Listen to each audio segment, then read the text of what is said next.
అందరికీ నమస్కారం. నా పేరు రమ. వరించిన బంధం 32వ భాగం. రచయిత నీలిమ గారు.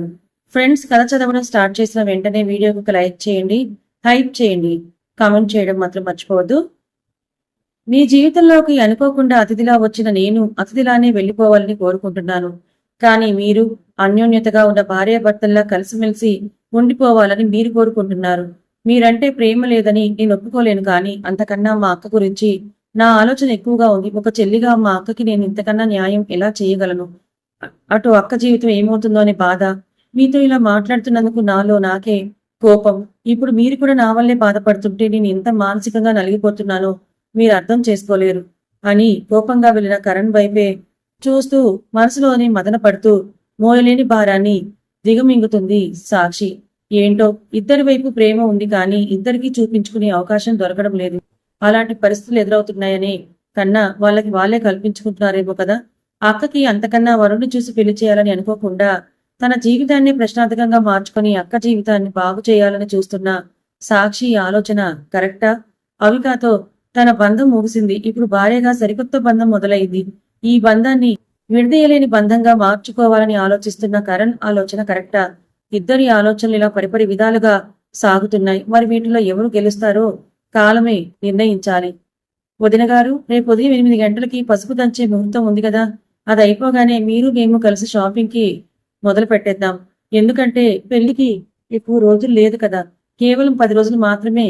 మాదేంది, అబ్బాయికి రెడీమేడ్ బట్టలు దొరుకుతాయి కాబట్టి ఇలా వెళ్ళి అలా తెచ్చుకున్నా పర్వాలేదు. కానీ ప్రణవికి బ్లౌజెస్ స్టిచ్చింగ్ అవి చేయించుకోవడానికి టైం పడుతుంది కదా. కాబట్టి మీరు మేము కలిసి షాపింగ్ చేసేద్దాం. ఉదయాన్నే పసుపు కొట్టే కార్యక్రమాన్ని ముగించిన తర్వాత మన షాపింగ్ ని మొదలు పెట్టేద్దాం అని అంటారు రజనీ గారు ఫోన్లో ప్రణవి వాళ్ళ అమ్మగారితో మాట్లాడుతూ. సరే వదిన, ఇందాక డాక్టర్ బాబు కూడా ఫోన్ చేసి ఇదే విషయం చెప్పారు అని అంటారు ప్రణవి వాళ్ళ అమ్మగారు చిన్నగా నవ్వుతూ. పర్వాలేదు, నా కొడుకు అన్ని బాధ్యతలు సక్రమంగా నిర్వర్తిస్తున్నాడన్నమాట అని నవ్వుతూ చెప్పి, అయినా డాక్టర్ బాబు ఏంటి వదిన, మీరు కూడా అని చిరుకోపంగా అంటారు రజనీ గారు. అలా అనుకున్నట్లుగానే ఉదయాన్ని అటు అర్జున్ వాళ్ళ ఇంట్లో ఇటు ప్రణవి వాళ్ళ ఇంట్లో కూడా పసుపు దంచే కార్యక్రమం మొదలవుతుంది. చాలా సందడిగా ఎవరికి వాళ్ళు పసుపు దంచి పెళ్లి పనులు ఆరంభిస్తారు. అనుకున్నట్టుగానే వాళ్ళు వీళ్ళు కలిసి షాపింగ్ చేయడానికి కళామందిర్కి చేరుకుంటారు. ఎవరికి వాళ్ళు లాగని పెద్దవాళ్ళు మాట్లాడుకుంటూ ముందుకు నడుస్తూ ఉంటే మన న్యూ కపుల్ ఒకరికొకరు కళ్ళతోనే హాయ్ చెప్పుకుంటూ పక్కపక్కనే నడుస్తూ నెమ్మదిగా వెళ్తుంటారు. సరిగ్గా అప్పుడే హాయ్ హ్యాండ్సమ్ అని వినిపించిన వాయిస్ కి ఇద్దరు అటువైపు చూసేసరికి ఒక అందమైన అమ్మాయి అర్జున్ వైపే కళ్ళప్పగించేసి మరీ చూస్తూ ఉంటుంది. ఆ అమ్మాయిని పైనుంచి కింద వరకు స్కాన్ చేస్తున్న ప్రణవికి తన చూపులు ఏమాత్రం నచ్చలేదు. దొంగమొహంది ఎలా చూస్తుందో చూడు, అయినా ఇంతకీ కొత్త క్యాండిడేట్ ఎవరప్పా, ఇప్పటి వరకు నాకు తెలియలేదే అని అనుకుంటుంది. హాయ్ అండి, ఎలా ఉన్నారని అడుగుతుంది ఆ అమ్మాయి అర్జున్ ఎదురుగా నుంచొని వయ్యారంగా నవ్వుతూ. హూ ఆర్ యూ అని అడుగుతాడు అర్జున్. అదేంటి హ్యాండ్సమ్, అప్పుడే నన్ను మర్చిపోయారా? ఒకసారి మిమ్మల్ని డేట్ కి రమ్మని పిలిచాను కదా అని అడుగుతుంది. ఓసిడి దీని గుడ్లు కాకులెత్తుకెళ్ళా, ఎన్నిసార్లు హ్యాండ్సమ్ అని అంటుందో, ఏదో మొగుని పిలిచినట్టుగా. అయినా డేట్ కి రమ్మని పిలిచాను కదా అని ఎలా చెప్తోందో సిగ్గు లేకుండా, ఏదో పేరంటానికి పిలిచినట్టు అని మనసులోనే బండబూతులు తిట్టుకుంటూ బయటికి మాత్రం హాయ్ మిస్, మీరెవరు అనుకుని ఎవరి దగ్గరికి వచ్చారో ఒకసారి బ్యాగ్ లో ఉన్న భూతద్దాలు పెట్టుకొని మరీ చూడండి అని అంటుంది వెటకారంగా. What do you mean? నన్ను కరెక్ట్ గా చూసి ఆ మాట అంటున్నారా మీరు? నా ఏజ్ ఏంటి, నా కళ్ళకి భూతద్దాలేంటి అని అంటుంది ఆ అమ్మాయి చిరగ్గా ఫేస్ పెట్టి. అదెందుకు మాట్లాడతారులేండి, ఇప్పట్లో ఏజ్ కి మించిన జబ్బులు రావడం కామన్ అయిపోయింది. అందుకే మీకు ఒకవేళ ఏమైనా వచ్చిందేమోనని ఇంటిస్తున్నానని చిన్నగా కొనుక్కుంటూ అంటుంది ప్రణవి. ఆ మాటకి అర్జున్కి ఒక్కసారిగా నవ్వొచ్చేస్తుంది. కానీ మళ్ళీ ఆ అమ్మాయి ఫీల్ అవుతుందేమోనని బలవంతంగా నవ్వుని పెదాల చాటున దాచేస్తాడు. ఎంత ట్రై చేసినా అతను నవ్వుతున్నట్టు తెలుస్తుంటే ఆ అమ్మాయి ఉరిమి చూస్తుంది ప్రణయ్ వైపు. అర్జున్ ఎదురుగా తనని అలా కించపరచడం ఏమాత్రం నచ్చలేదు తనకి. మాకు వినిపించిందండి అని అంటుంది ఆ అమ్మాయి పళ్ళు నూరుతూ. వినిపించాలనే కదా అన్నది అని మనసులోనే అనుకుని బయటికి మాత్రం అయ్యయ్యో సరేలే, ఇదంతా కాదు కానీ నేను చెప్పింది నిజమా, మీరు చెప్పింది నిజమా అని అడుగుతుంది ప్రణవి కళ్ళు ఎగరేస్తూ. నేను చెప్పింది నిజం, కావాలంటే ఏదో షో జరుగుతుంటే ఎంజాయ్ చేస్తున్నట్లు చూస్తూ నుంచున్నాడు కదా, ఈ మహానుభావుని అడగండి అని అంటుంది చిరుకోపంగా అర్జున్ వైపే చేయి పెట్టి చూపిస్తూ. హలో మిస్, మీరెవరో నాకు తెలియదు. వన్ మోర్ థింగ్, మీకు నాకు పరిచయం ఉందేమో, నాకైతే ఐడియా లేదు. ఎందుకంటే చాలా మందే నాకు ప్రపోజ్ చేశారు. వాళ్ళందరినీ గుర్తుపెట్టుకోవాల్సిన అవసరం నాకు లేదు. ఇంకా షీ ఈజ్ మై ఫియాన్సీ, త్వరలో మా పెళ్లి అని ప్రణవి భుజం చుట్టూ చేయి వేసి ఇండైరెక్ట్ గా నేను ఆల్రెడీ బుక్ అయిపోయాను అన్నట్లుగా చెప్పి అక్కడి నుంచి ప్రణవిని తీసుకొని వెళ్ళిపోతాడు. అదేంటి ఇంత తొందరగా నన్ను లోపలికి తీసుకొచ్చేస్తున్నారు? పర్లేదు నేను వెళ్తాను, మీరు మాట్లాడరండి కావాలంటే అని అంటూ ప్రణవి అంటుంది సాగదీస్తూ. యాక్చువల్లీ ఆ అమ్మాయితో తనంటే నాకు గుర్తులేదని చెప్పాను, కానీ నాకు బాగా గుర్తుంది. ఆ విషయాన్ని నేను అక్కడ చెప్పాననుకో, పాపం ఆ అమ్మాయి పరిస్థితి ఏంటో నాకు అర్థం కావడం లేదు. అందుకే ఇలా తీసుకుని వచ్చేసాని అంటాడు వస్తున్న నవ్వును ఆపుకుంటూ. ఏమవుతుంది? మహా అయితే చెంపలు రెండు ఎర్రగా లిప్స్టిక్ రాసినట్లుగా అయ్యేవి, అంతే కదా అని అంటుంది చేయి రుద్దుకుంటూ. ఈడియట్, ఎందుకంత జెలసీ నీకు? తనేదో జస్ట్ విష్ చేసింది, ఏదో నన్ను కిస్ చేసినట్లుగా నువ్వు నీ రియాక్షన్ అని తన నెత్తి మీద మొట్టికాయ వేసి చిరుకోపంగా అంటాడు అర్జున్. ఏంట్రా మేము వచ్చింది ఎంతసేపు అయినా మీరు ఇంకా అక్కడే ఉన్నారు అని రజనీ గారు అక్కడికి వచ్చి పిలిచేసరికి వస్తున్నా అని అంటూ అక్కడితో మాటలు కట్టిపెట్టి పెళ్లి షాపింగ్ లో బిజీ అయిపోతారు. ఈవినింగ్ వరకు కూడా షాపింగ్ చేసి లంచ్ బయట చేసేసి పనిలో పనిగా వెడ్డింగ్ ఇన్విటేషన్స్ కూడా ఆర్డర్ ఇచ్చేస్తారు. మరుసటి ఉదయానికి రెడీగా ఉండాలని చెప్పి అన్ని పనుల గురించి మళ్ళీ చర్చించుకొని ఎవరి ఇంట్లోకి వాళ్ళు దారితీస్తారు. ఉదయం లేచిన దగ్గర నుంచి కూడా కరణ్ సాక్షితో అసలు మాట్లాడలేదు. మాట్లాడటం పక్కన పెడితే కనీసం తన వైపు కూడా చూడలేదు. అతని పనులన్నీ ముగించుకొని కిందకు వెళ్ళిపోతాడు సైలెంట్ గా. ఎందుకండి ఇలా నాకు సాధించాలని చూస్తున్నారా? మీరెంత మొండిగా ఉన్నా సరే నేను మీకు విడాకులు ఇచ్చే తీరుతాను. మీ చేతి సంతకం పెట్టేస్తాను. అది ఎలా అయినా సరే నేను అంతకన్నా ఎక్కువ మొండిదాన్ని అని అనుకుంటుంది మనసులోనే. నాన్న కరణ్, సాక్షి ఏది ఇంకా కిందకి రాలేదు అని అడుగుతారు తులసి గారు.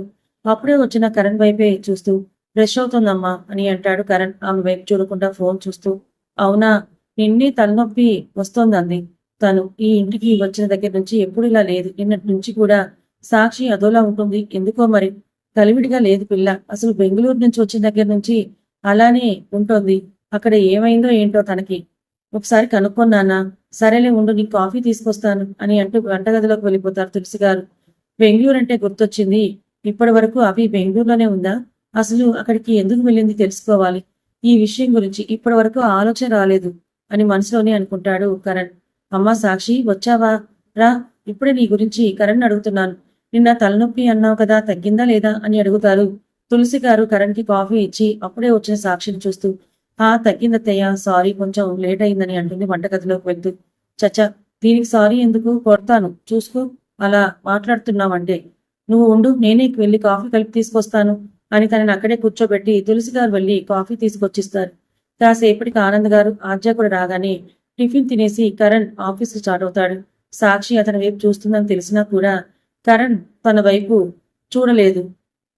నిన్న జరిగింది పక్కన పెట్టి నీతో నార్మల్ గా మాట్లాడితే నువ్వు నన్ను కన్విన్స్ చేయడానికి ఆలోచిస్తావేమో సాక్షి. ఎవరినైనా మాటల్లో పెట్టి పుట్టలో పడేయడం నీకు బాగా అలవాటు కదా. అందుకే నీ మాటలతో ఎక్కడ మాయ చేసి నా చేత సంతకం పెట్టిస్తావేమో అని కంగారు పడే నేనే నీకు డిస్టెన్స్ మెయింటైన్ చేస్తూ వస్తున్నాను. కానీ నీకెలా ఉందో తెలియడం లేదు. నాకైతే మాత్రం చాలా కష్టంగా ఉందిరా. ఏంటో ఈ ప్రేమ ఉందే, ఈ ప్రేమలో పడేసరికి ఎలాంటి వాళ్ళనైనా మాయ చేసేస్తారు. నీ గురించి తెలియని లేనప్పుడు నువ్వు నా భార్యగా ఉన్నా, నా పక్కనే ఉన్నా సరే ఏ ఆలోచనలు లేవు. కానీ ఇప్పుడు నువ్వు నన్ను వద్దనుకుని దూరంగా వెళ్ళిపోతున్నా సరే నీ మీదే ఆలోచనలన్నీ ఉంటున్నాయని అనుకుంటూ కార్ డ్రైవ్ చేస్తున్న కరణ్ కి సడన్ గా ఏదో గుర్తుకొచ్చి కార్ కి సడన్ బ్రేక్ వేశాడు. వెంటనే కిరణ్ కి ఫోన్ చేసి రే ఎక్కడున్నావురా అని అడుగుతాడు కరణ్. అతను లిఫ్ట్ చేయగానే ఇప్పుడే ఆఫీస్ కి బయలుదేరుతున్నాను. సరే నేను చెప్పింది బాగా విను. బెంగళూరులో నీకు తెలిసిన ఫ్రెండ్ ఎవరో ఉన్నారని చెప్పావు కదా, అతని ద్వారా నాకు కొంచెం ఇన్ఫర్మేషన్ కావాలని అంటాడు కరణ్. సరేరా, అయితే మనం రెగ్యులర్ గా కలిసి కాఫీ షాప్ కి రా. అతనితో నువ్వే మాట్లాడు డైరెక్ట్ గా. అయినా ఇప్పుడే అంత అర్జెంట్ గా ఏం మాట్లాడాలి? సాక్షి చెల్లి వచ్చేసింది కదా అని అడుగుతాడు కిరణ్. అవన్నీ తర్వాత చెప్తానని ఫోన్ కట్ చేసి డ్రైవింగ్ మీద దృష్టి నిలుపుతాడు. ఇప్పుడు చెప్పిన అసలు మ్యాటర్, ఇంత అర్జెంట్ గా కలవాలని అంటున్నావు ఏంటి, ఏమైందని అడుగుతాడు. సాక్షి బెంగళూరు నుంచి వచ్చే వరకు తనని ఫాలో అవ్వకూడదని అనుకున్నాను, కానీ నా మనసు ఏదో కీడు శంకిస్తుంటే ఉండబట్టలేక తను వైజాగ్ ఎయిర్పోర్ట్ లో ల్యాండ్ అయిన దగ్గర నుంచి కూడా ఒక మనిషిని పెట్టాను తనని ఫాలో అవడానికి. సాక్షి ఒక్కతే కాకుండా ఇంకొక అమ్మాయి కూడా వచ్చింది. అది ఎవరో కాదు, అవిక. అవికతో పాటే మళ్ళీ సాక్షి తిరిగి వచ్చిందని అంటాడు కరణ్. అప్పటికే ఆశ్చర్యంగా చూస్తున్న కిరణ్ వైపే అసహనంగా చూసి, అంటే అవిక ఇప్పటి వరకు బెంగళూరులో ఉందా? కానీ ఎందుకు, అసలు తను ఎందుకు వెళ్ళినట్టు, ఇన్ని రోజులు అక్కడ ఎందుకున్నట్లు, ఇప్పుడు మళ్ళీ తిరిగి ఎందుకు వచ్చినట్టు, అది కూడా సాక్షితో? అవి అని ఆశ్చర్యంగా ఫీల్ అవుతూ ఒక్కొక్క మాట ఆపి ఆపి మాట్లాడుతూ అంటాడు కిరణ్. ఎందుకు వచ్చిందంటే తెలియదు, బట్ అక్కడ ఏం చేస్తుందో తెలుసుకోవాలి, అందుకే నిన్ను ఇక్కడి వరకు రమ్మని చెప్పిందని అంటాడు కరణ్ ఆలోచనగా తలాడిస్తూ. మరి తనని సాక్షి ఇంటికి తీసుకొని వచ్చిందా? లేదు, డైరెక్ట్ గా వాళ్ళ ఇంటికి తీసుకొని వెళ్ళింది. అండ్ ఇంకొక విషయం ఏంటంటే అసలు అవిక వచ్చినట్లు నాకు ఇన్ఫర్మేషన్ కూడా ఇవ్వలేదు అని అంటాడు కరణ్. నీకు తెలియకుండా ఏం చేద్దాం అనుకుంటోంది చెల్లి? అంటే నీకు తెలిస్తే నువ్వు మళ్ళీ తనని వదిలి అవికకి దగ్గర అవుతావని తన భయమా? బహుశా అదే కావచ్చు, అందుకేనేమో తను నీ దగ్గర ఈ విషయం దాస్తోంది అని అంటాడు కిరణ్. అలా అయితే అంతకన్నా సంతోషించేది ఇంకేముందిరా, నేను ఎదురు చూస్తుంది దానికోసమే. అది ప్రేమ ఎక్కువై ఇప్పుడు బయటపడుతుందా అని చూస్తున్నా. కానీ ట్విస్ట్ ఏంటంటే సాక్షి నాకు డివోర్స్ ఇవ్వాలనుకుంటోంది. ఏంటి డివోర్సా? ఏంట్రా ఒక్కసారి ఇది షాక్లు ఇస్తున్నావు అని అంటాడు కిరణ్ షాక్తో నోరు తెరిచి చూస్తూ. వింటున్న నీకే ఇలా ఉంటుంటే ఇంకా నాకెలా ఉంటుందో ఒకసారి ఆలోచించు. అందుకే వీటన్నిటికీ తొందరగా ఫుల్ స్టాప్ పెట్టాలి. అలా పెట్టాలి అంటే అసలు అవిక ఇప్పటి వరకు ఎక్కడ ఉంది, ఎందుకు ఉంది అనేది మనం తెలుసుకోవాలి. సో మీ ఫ్రెండ్ కి ఫోన్ చేయి అని కరణ్ అనగానే వారు మాట్లాడకుండా బెంగళూరులో తనకు తెలిసిన ఫ్రెండ్ కి ఫోన్ చేసి స్పీకర్ పెట్టి టేబుల్ మీద పెడతాడు. అటు నుంచి ఫోన్ లిఫ్ట్ చేయగానే విషయం అంతా చెప్పి ఫుల్ డీటెయిల్స్ అది త్వరలో తెలియాలని రిక్వెస్ట్ చేస్తాడు కరణ్. అరే నో ప్రాబ్లం బ్రో, నాకు తెలిసినంత వరకు నేను ఎంక్వైరీ చేసి మీకు ఫుల్ ఇన్ఫర్మేషన్ ఇస్తాను అని చెప్పి ఆ అబ్బాయి ఫోన్ కట్ చేయగానే కిరణ్ కి కూడా బాయ్ చెప్పేసి అక్కడి నుంచి రిటర్న్ అవుతాడు కరణ్ ఆలోచిస్తూనే. ఆ ఆలోచనలో భాగంగా ఒక విషయం మీద చాలా స్ట్రాంగ్ గా డిసైడ్ అయ్యాడు. అది ఏంటో మరి. ప్రణవి, నువ్వు పెద్ద దొంగవి తెలుసా అని అంటూ అక్కడికి వస్తారు ప్రణవి అన్నయ్య వదిన. అదేంటి వదిన ఒకేసారి అంత మాట అనేసావు? నేనేం చేశాను ఇప్పుడు అని అడుగుతుంది అమాయకంగా ఫేస్ పెట్టి. అబ్బబ్బా చూడండి ఎంత అమాయకంగా పెడుతుందో మీ చెల్లెలు. ఇలా చేయాల్సినంత చేసేసి ఏమీ తెలియని దానిలో నటిస్తే ఇక్కడ నమ్మే అంత చిన్నపిల్లలు ఎవరూ లేరని చెప్పండి మీ చెల్లెలు గారికి అని మూతి తిప్పుతూ అంటుంది తన వదిన. ఈ విషయంలో అయితే నేను కూడా నీకే సపోర్ట్ ప్రేమ. మా చెల్లి నా దగ్గర కూడా దాచేసిందని అంటాడు ప్రణవ్ వాళ్ళ అన్నయ్య సుధీర్. ఇంతకీ నేనేం చేశానో చెప్పండి అన్నయ్య అని అంటుంది వాళ్ళిద్దరి వైపే అర్థం కానట్లుగా చూస్తూ. మా అన్నయ్య అర్జున్ని ఎప్పుడు చూసావు నువ్వు? ఫస్ట్ టైం మా పెళ్లిలోనే కదా అని అడుగుతుంది వాళ్ళ వదిన ప్రేమ కళ్ళు ఎగరేస్తూ.